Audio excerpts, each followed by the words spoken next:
Oke, bismillahirrahmanirrahim. Allahumma sholli ala Muhammad wa ali Muhammad. Jumpa lagi dengan Hope Edu. Pada kesempatan ini mari kita membaca bersama salah satu uh, ucapan yang disampaikan oleh Rasulullah Shallallahu Alaihi Wasallam. Ucapan ini terkenal dengan tema, dengan hal yang disebut dengan jihad an-nafs, jihad peperangan. Nah, di sini disebutnya dengan jihad an-nafs, jihad melawan hawa nafsu. Jadi ketika Rasul Shallallahu Alaihi Wasallam melihat pasukan yang kembali dari sebuah peperangan, beliau bersabda, "Marhaban, selamat datang, wahai orang-orang yang telah melaksanakan jihad kecil, dan masih tersisa bagi mereka jihad akbar." Ketika orang-orang bertanya tentang makna jihad akbar itu, sebab mereka habis perang kan, baku hantam dengan pedang, ada yang meninggal, ada yang cacat, ada yang patah tangannya, ada yang patah kakinya misalnya. Tapi sama Rasulullah disebutnya jihad kecil. Dan disebutkan sama Rasulullah, ada yang menunggu kalian apa? Jihad akbar. Nah, ketika Rasulullah ditanya, jihad akbar itu apa? Jihad yang lebih besar daripada jihad melawan musuh di medan perang, itu jihad apa? Rasulullah menjawab, jihad melawan diri sendiri. Jadi jihad an-nafs. Jadi pada kesempatan itu perang yang dialami oleh sahabat-sahabat Nabi adalah perang yang tidak di situ Nabi tidak ikut. Oke. Jadi di situ Nabi tidak ikut, hanya sahabat-sahabat, sebagian sahabat saja yang ikut berperang. Nah, di sini disebutnya syariah. Nah, sementara ketika Nabi turut serta disebutnya ghazwah. Itu pengetahuan umum saja. Nah, dari ucapan Nabi Muhammad Shallallahu Alaihi Wasallam ini, kita bisa mengambil sebuah kesimpulan, kita bisa mengambil pelajaran darinya bahwa manusia merupakan makhluk yang istimewa. Manusia memiliki dua dimensi, memiliki dua alam. Jadi seperti ucapan Nabi juga, tapi sesuai dengan perintah Allah, ana basyarun mislukum. Saya manusia seperti kalian. Jadi karena Nabi Muhammad punya jasad, punya kepala, punya kaki, punya tubuh dan semacamnya. Oke. Jadi manusia punya dua dimensi, setidaknya ada dimensi fisik, ada rohani. Jadi dua dimensi penting, yaitu yang pertama adalah fisik atau duniawi, yaitu apa? Tubuhnya sendiri, dan juga memiliki dimensi rohani atau dimensi gaib, yang di dalam pelajaran Irfan itu disebutnya dengan dimensi malakuti. Jadi dimensi yang berasal dari alam lain, bukan dari alam dunia ini.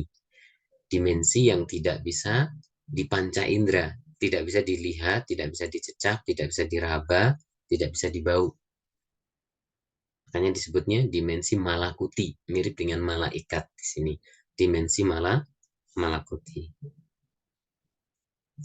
Jiwa manusia yang berasal dari alam gaib dan malakut memiliki beberapa makom, memiliki beberapa derajat, memiliki kedudukan. Jadi ruhnya manusia itu tidak begitu-begitu saja.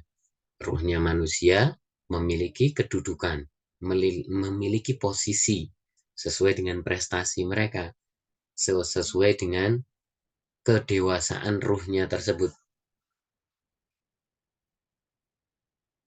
Sejumlah makom dan derajat itu biasanya dibagi menjadi 7, 4, 3, atau hanya 2. Jadi macam-macam, tergantung masing-masing orang. Jadi masing-masing orang, bagaimana perbuatannya dia, bagaimana akhlaknya dia, bagaimana perilakunya dia, bagaimana pembiasaan dirinya dia, itu akan berpengaruh pada ruhnya dia. Makomnya akan seperti apa, akan terbagi menjadi berapa. Nah, dari masing-masing bagian ini, dari masing-masing kelompok ini, ada sekelompok pasukan khusus. Pasukan, bukan hanya satu ya, pasukan.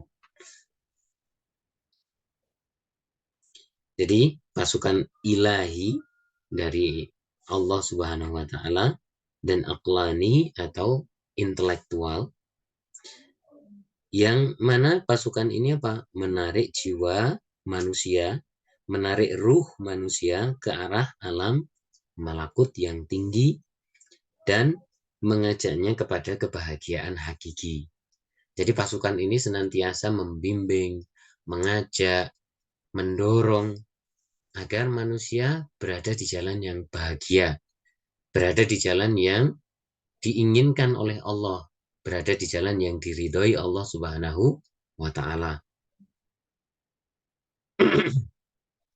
Terus di samping itu ada juga pasukan setan,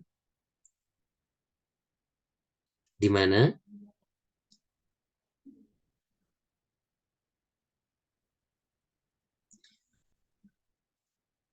pasukan ini menarik manusia, mendorong manusia ke arah sebaliknya, ke arah ketidakbahagiaan.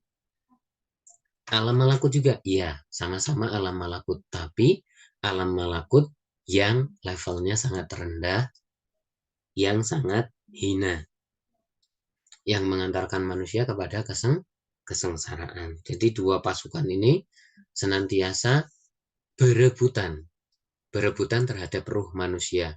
Ruh manusia ada yang didorong ke arah kebaikan, ada yang pasukan setan mendorong ruh manusia ke arah kesengsaraan. Jadi di sini manusia adalah medan pertempuran. Yang diperbutkan apa? Ruhnya dia. Jadi ruhnya manusia akan dijadikan perebutan antara kedua kekuatan ini. Apakah jelas menang yang mana? Tergantung. Ruhnya manusia karena juga punya kecenderungan, punya ikhtiar. Dia mau ngikuti pasukan ilahiyah atau ngikuti ajakan pasukan Saitaniyah. Apalagi kita tahu dalam surat An-Nas, minal jinnati wan nas, dari jin dan manusia. Jadi manusia bisa menjadi setan. Minal qul a'udzu birabbin nas, malikin nas, ilahin nas, min syarril waswasil khannas. Yang apa? Alladzi yuwaswisu fi sudurin linas, yang yuwaswis, yang membisik-bisiki manusia. Dari apa? Minal jinni wan nas.